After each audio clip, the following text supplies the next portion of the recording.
पग चलें सुनई बिन काना, कर बिन करम करई विद नाना, आनन रहित सकल रस भोगी, बिन वाणी बक्ता बड़ जोगी।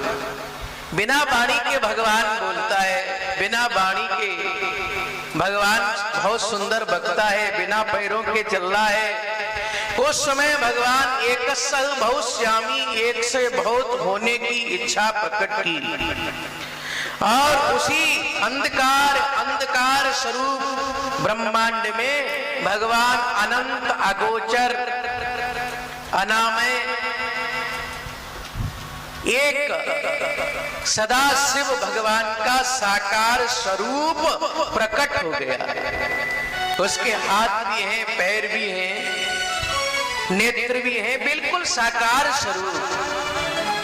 और उस सदाकार निराकार रूप में से सदाकार वह जब प्राकट हुआ भगवान का स्वरूप, तो भगवान का स्वरूप प्राकट होते ही पूरे संसार पे अंधकार सा भाग गया और प्रकाश सा उपस्थित हो गया। उसी भगवान ने विचार करते करते कि मैं भी इस संसार में लीला करूंगा, तो अकेले ही क्या करूंगा, तो भगवान शंकर ने जगत में काशी में बैठे बैठे इस संसार के यथार्थ पालन करने के लिए अपने बाम हिस्से से, शरीर के बाएं हिस्से से एक सुंदर स्वरूप जो सर्वव्यापक था, ऐसा पुरुष प्राकट किया जो सब जगह विद्यमान था, सर्वव्यापक था। उस व्यापक पुरुष का नाम विष्णु रखा। विष्णु से कहा कि तुम तपस्या करो, और भगवान नारायण तपस्या करने लगे।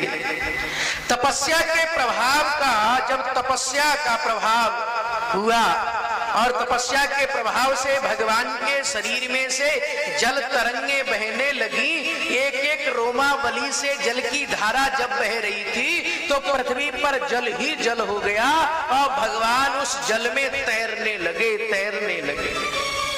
और भगवान विष्णु का दूसरा नाम नारायण पड़ा। नारम जलम तस्मन् जले एवं अयनम यस्यः। तप के प्रभाव से जो पसीना निकला, तप के प्रभाव से जो जल की तरंगे निकली, वह जल में भगवान डूब गए और जल में डूबते डूबते भगवान उसी समय तपस्या कर रहे थे और चारों तरफ जल ही जल हो गया। नार मानी जल और यन मानी घर, जो जल के अंदर रहे उसी का नाम दूसरा नारायण पड़ा। भाई नारायण भगवान की दिव्य नाभि से एक बड़ा आभा मंडलायुक्त, सूर्य के समान तेज युक्त, बहुत बड़ी आकृति वाला एक कमल प्रकट हुआ, जो कमल की डंडी भगवान नारायण के नाभि से होते होते कमल का फूल जो ऐसे जा रहा था, तो जाते जाते देखा कि उस पर एक सुंदर बालक का प्रादुर्भाव है, जिसके 5 मुख हैं। इधर देखा तो इधर मुख, इधर देखा तो इधर मुख, पीछे देखा तो पीछे वाला, ऊपर तो ऊपर, 5 मुख हो गए। और 5 मुख बालक जो था उसका नाम ब्रह्मा हुआ। ब्रह्मा निराकार से भगवान साकार की लीला कर रहे हैं। और जब ब्रह्मा उस कमल के फूल पर जब बैठे हुए थे तो विचार कर रहे थे कि मेरा जनक कौन है, मेरा जन्मदाता कौन है, मैं किसने ये प्रकट हुआ हूं, मेरा प्रादुर्भाव किसने किया है, ये विचार ही कर रहे थे कि कमल की डंडी की तरफ दृष्टि पहुंच गई। ब्रह्मा जी विचार कर रहे हैं कि कमल की डंडी का जो आधार है, वो आधार जहां टिका होगा वही मेरा जनक का कारण होगा, वही मेरा प्रादुर्भाव होगा। तो कमल की डंडी में धीरे धीरे ब्रह्मा जी वहां से चलने लगे। नाले नाले गतस्तत्र बरसाणाम शतक मुनि। बहुत वर्षों तक ब्रह्मा जी उस कमल की डंडी में धीरे धीरे धीरे धीरे नीचे नीचे उतरते उतरते और भगवान को पाना चाह रहे थे कि जो कमल की डंडी का जो आधार है वह आधार कहीं ना कहीं टिका होगा, उस आधार का अंत कहीं ना कहीं होगा। वो जो आधार का जहां अंत हमें मिल जाएगा वही मेरा जनक होगा, वही मेरा प्रादुर्भाव होगा, वही मेरे जन्मदाता होंगे, वही मेरे पिता होंगे।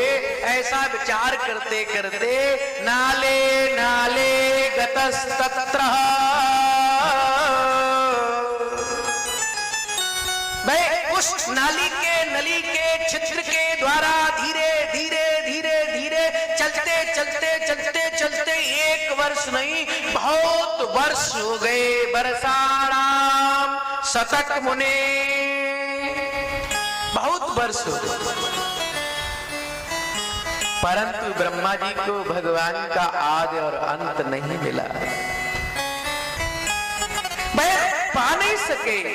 विचार करने लगे ब्रह्मा जी कहीं ऐसा ना हो नीचे वाला खोजने के चक्कर में ऊपर वाला भी गायब हो जाए। हमारा नीचे वाला तो मिल नहीं रहा है, बहुत दिन हो गए, तो नीचे जो चल रहे थे वो चलना बंद कर दिया और जल्दी से ऊपर की ओर आए और कमल के फूल पर बैठ गए।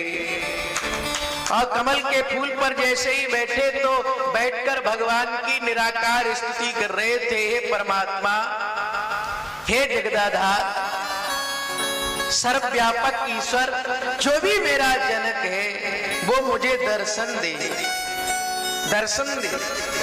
तब ब्रह्मा जी को केवल आकाशवाणी सुनाई दी, हे ब्रह्मा तुम तपस्या करो, तपस्या। जो तपता है ना वही चमकता है।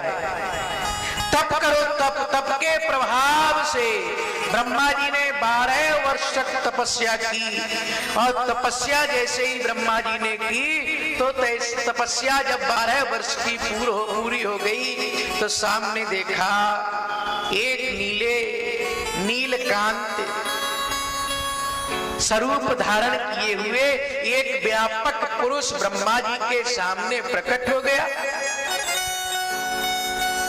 ब्रह्मा जी को भगवान शंकर की माया ने मोहित कर लिया और उस व्यापक विष्णु ने ब्रह्मा से कहा, हम तुम्हारे जनक हैं, हमारे द्वारा ही तुम्हारा प्रादुर्भाव हुआ है, मैं तुम्हारा जनक हूं। ब्रह्मा जी मोहित हुए और ब्रह्मा जी विचार कर रहे हैं कि मैं जब इस कमल के फूल पर जब बैठा था तो यहाँ संसार में कोई नहीं था, तुम कहां से आ गए? मुझे तो ये लगता है कि तुम नकली हो, तुम जनक नहीं हो, हम तुम्हारे जनक हैं। अब दोनों में आपस में बहस होने लगी कि हम जनक हैं कि हम जनक हैं। देखो भगवान की माया सभी नचाती है। अच्छा उन्हें ही नचा रही है क्या? नहीं, सब। गोस्वामी जी महाराज कहते हैं कि यो मादारो जो सित किया नाही सवही नचावत राम गोसाई। सभी को नचा रही है भगवान की माया। तो ब्रह्मा जी कह रहे हैं कि हम तुम्हारे जनक हैं, भगवान नारायण कह रहे हैं तुम्हारे जनक हैं। कोई फैसला होने वाला नहीं हो रहा है कि हम तुमसे बड़े हैं कि तुम हमसे बड़े हो। समस्या यहाँ पर अटकी तो लोगों ने कहा फैसला ऐसे तो होगा नहीं, एक ही वस्तु पे दो लोग अटके हों तो उसका समाधान या तो बेच के होगा या भाई एक व्यक्ति खरीद ले, एक उसका दे दे, कैसे भी कहीं ना कहीं तो टिकना पड़ेगा ना। अब कोई आदमी टिके ही नहीं, कोई तो कैसे प्राप्त हो सकता है? सुनो, तो विचार आपस में ही हो गया कि हम दोनों लड़ाई लड़ते हैं, युद्ध करेंगे और युद्ध में जो जीत जाएगा, जो बाहुबल होगा, भुजा जिसमें बल ज्यादा होगा वही जीतेगा और जो जीतेगा वही उसका जनक कहलाएगा। भगवान ने तैयार हो गए और ब्रह्मा जी और भगवान विष्णु में युद्ध होने लगा। युद्ध होते होते भगवान ने धर्म की रक्षा करने के लिए ही भगवान उसी समय तत्क्षण निराकार रूप में भगवान ने लीला कर दी और उसी ज्योतिर्लिंग अर्थात अग्नि जैसा दहकता हुआ एक खंबा जो मानो कई सूर्य के बराबर दहकता हुआ मानो अग्नि अग्नि जल रही थी, वो एक स्तंभ भगवान विष्णु और ब्रह्मा के मध्य में प्रकट हो गया। और जो मध्य में प्रकट हुआ तो दोनों लोग युद्ध तो बंद कर दिए और ये चक्कर में पड़ गए कि अभी हमारे पास कुछ नहीं था, ये कहां से आ गया, ये क्या है महाराज, ये ज्योतिर्स्तंभ, ये अग्नि का स्तंभ, अग्नि का खंबा, ये कहां से प्रकट हो गया। तो ऐसे करके देखा और देखते हुए आपस में विचार करने लगे, हमारे और तुम्हारे युद्ध में तो कोई परिणाम आ नहीं रहा है, तो एक काम करते हैं, क्या एक काम महाराज ये कर रहे हैं कि तुम तो ऊपर की ओर जाओ और हम नीचे की ओर जा रहे हैं, जो जल्दी से इसका आदि और अंत पता कर लेगा और सबसे पहले लौट आएगा वही जीता कहलाएगा, और एक उसी को जो बाद को आएगा उसे हार स्वीकार करनी पड़ेगी, उसे हार स्वीकार करनी पड़ेगी, और वो जो जीतेगा वही उसका जनक कहलाएगा। दोनों ने स्वीकार कर ली बात, ब्रह्मा और भगवान विष्णु ने यही बात स्वीकार करते करते व्यास जी महाराज कहते हैं कि ब्रह्मा तो हंस का रूप धारण करके उस ज्योतिर्स्तंभ का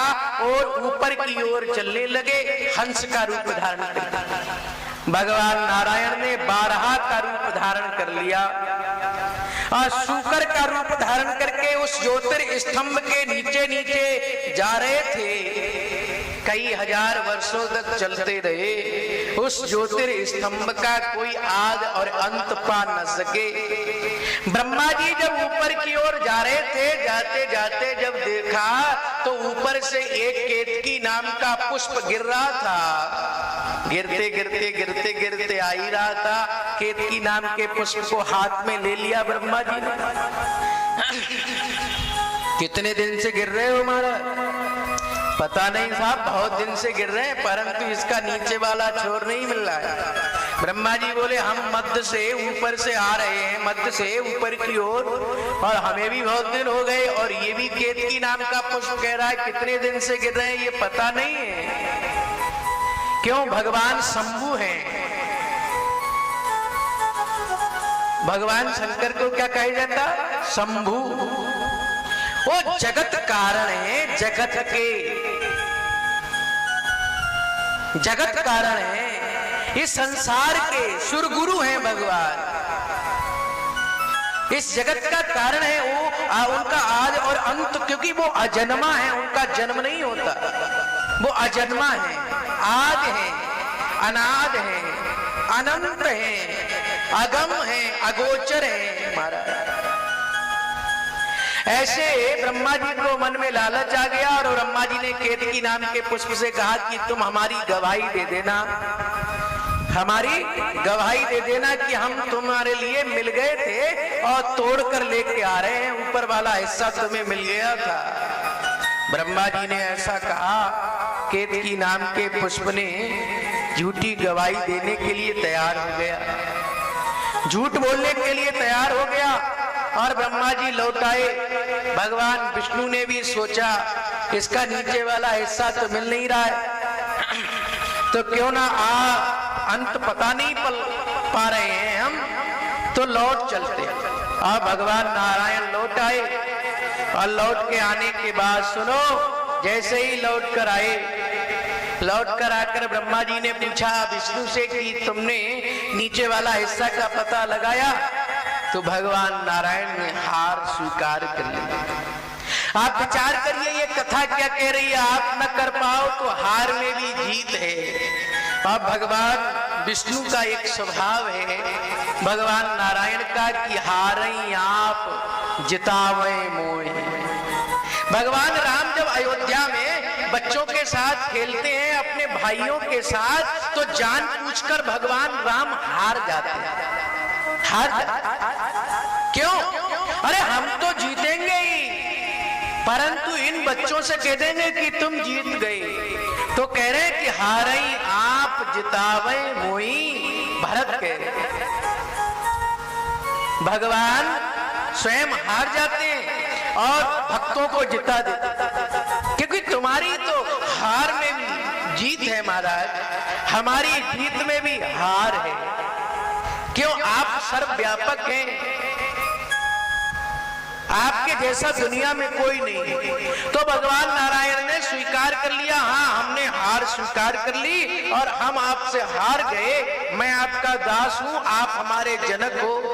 ब्रह्मा जी ने झूठ बोला ऊपर वाले मुख से, 5 मुख है ना ब्रह्मा, ऊपर वाले मुख से झूठ बोला। क्या? ये केतकी नाम का पुष्प ऊपर वाले हिस्से पे रखा हुआ था और हम तोड़ कर लेके आए हैं, केतकी नाम के पुष्प से गवाही ले लो। केतकी नाम के पुष्प ने गवाही दे दी, हाँ हम ऊपर ही थे, ब्रह्मा जी हमें लेके आए हैं। ऐसा जब गवाही दी तो उस ज्योतिर्स्तंभ में अग्नि के खंभे में से एक भैरव प्रकट हुआ खड्ग लेकर, और ब्रह्मा जी जिस मुख से झूठ बोले थे वह ब्रह्मा जी का मुख ही काट दिया, और वह ब्रह्मा जी का मुख काटकर उस ज्योतिर्स्तंभ में ही समाहित हो गई।